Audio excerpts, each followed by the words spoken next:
Okay, let's talk about a company that has quietly, almost secretly, taken over transportation across Europe and Africa. You might even use their service every single day and not realize just how massive their story is. We're going to dive into how a teenager's idea exploded into an $8 billion empire. So let's just start with this number, $8 billion. That's the recent valuation of Bolt. Right now, it's the fastest growing transportation company in Europe, and we're talking about 100 million customers in 45 different countries. It's wild. And the guy behind all this? It's not some Silicon Valley veteran. It's Markus Villig. He started this whole thing when he was just 19 years old, with basically no money to his name, and in the process, he became the youngest self-made billionaire in the entire European Union. Which brings up the big question, right? In this age of celebrity founders, how does somebody build a company this huge, almost completely under the radar? Well, we're about to peel back the curtain on one of the most incredible and most overlooked startup stories of the last decade. To really get Bolt, we have to go back, way back to the beginning. We're going to a small post-Soviet country that kind of out of nowhere became this absolute tech powerhouse, Estonia. For Estonia, everything changed because of something people now call the Skype effect. See, when Skype launched from Tallinn back in 2003, it was a global sensation. For young Markus Villig, who actually wanted to be a scientist, this changed everything. His older brother even worked at Skype, and seeing that tiny hometown team build something that millions of people used all over the world, it just showed him what was possible. The idea for Bolt didn't come from some single aha moment. Nope. As Markus was finishing high school, it was more like 4 different ideas all collided over about 6 months. First, he realized transportation was just this massive trillion-dollar industry. Second, he wrote a school paper that basically proved to him that mobile apps were the future. Third, his brother came back from a trip to Ukraine and told him about this cool web-based taxi thing he saw. And finally, he was just sick and tired of how awful the taxi service was in his own city. You put all that together and it gave him the confidence to just go for it. Okay, this is where the story gets really good, because the start of this multi-billion-dollar company was so incredibly scrappy. I mean, forget everything you think you know about big venture capital and flashy tech launches. He figured out the first half of the puzzle pretty easily. Getting riders? No problem. He sent one email to a school's mailing list and boom, 600 people were on a wait list. But the drivers? Oh man, that was brutal. We're talking months of just constant rejection. He was literally getting thrown out of taxis day after day just for trying to pitch his idea. Now, to even get the first, most basic version of the app built, he needed cash he didn't have. So he went to his parents and asked for a €5,000 loan. And this wasn't some spare cash they had lying around. This was the money they had saved up for his college education. And you gotta put that number in perspective.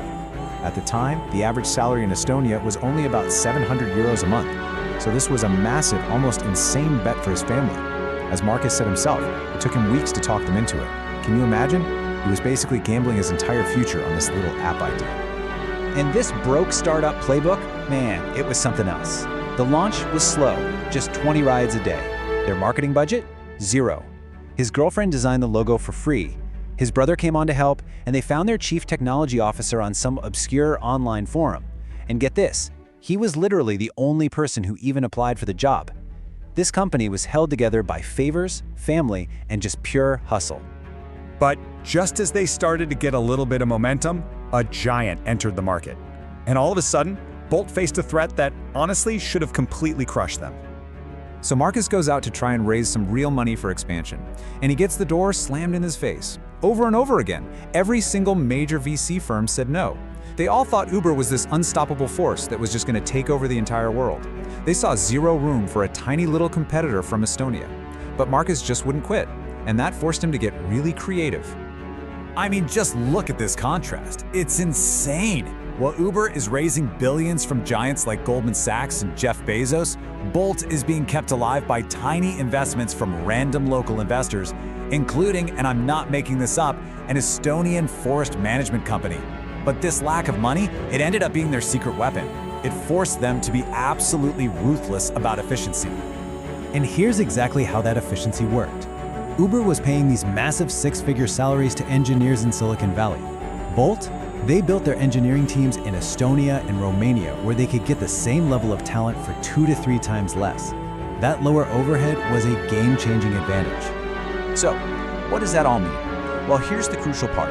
Because Bolt operated so lean, they could pass those savings on to their drivers. While their competitors were taking a 30 to 40% cut, Bolt only took 15 to 20%. For a driver, that's a huge deal.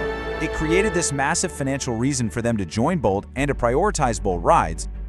All right, so this lean, super efficient model wasn't just about surviving in Europe. It became the exact playbook they used to go and conquer an entirely new continent. Let's talk about Africa and how this frugal, localized strategy let Bolt outsmart a much, much bigger rival. On the surface, the decision to go to Africa seemed, well, crazy. No one on the team had ever even been there, and bigger companies were already failing. But Markus is extremely data-driven. He totally ignored what everyone else was saying and saw this huge opportunity that the big guys were just completely messing up. And this is just a perfect example of a global giant getting it wrong. Uber was there first, but they made these critical mistakes. They just copied and pasted their global model. They only took credit cards, which most people didn't have. They missed key safety features people needed, and they only offered cars. It was a classic case of trying to force a Silicon Valley solution onto a place with totally different needs. And here you can see Bolt's core strategy just shine. Instead of forcing a solution, they adapted. They added cash payments and mobile money. That SOS button, that was a direct response to what riders were asking for. They even helped drivers finance cars, and crucially, they launched motorcycle taxis, a hugely popular, affordable local option. By actually solving local problems, they won. It's no wonder that today a third of Bolt's entire business is in Africa. So Bolt's vision today goes way beyond just getting a ride. Their long-term plan is so big, so ambitious, that it's starting to draw comparisons to another legendary disruptive company. You can see that evolution right here on this timeline. Started with ride-hailing in 2013, simple enough. Then in 2018, they jumped into micromobility, e-scooters for short trips. By 2021, they launched Bolt Drive, which is basically a short-term car rental service. The end goal here? To solve every single urban transportation problem so that you never ever need to own a personal car again. Markus himself believes the only company that operates with the same core DNA as Bolt is Amazon. And what is that DNA? It's a relentless obsession with using technology and operational excellence to make massive industries more efficient and then passing those savings on to the customer. Even the founders' mindsets are just weirdly similar. Even as billionaires, their personal frugality is famous, and it's a symbol of what their companies are all about. So what happens when you combine that scrappy underdog mindset with the ambition of a titan?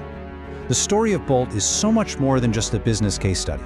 It's proof that you don't always need Silicon Valley connections or billions in funding to build something world-changing. Sometimes all you need is a better, smarter, and much, much leaner playbook.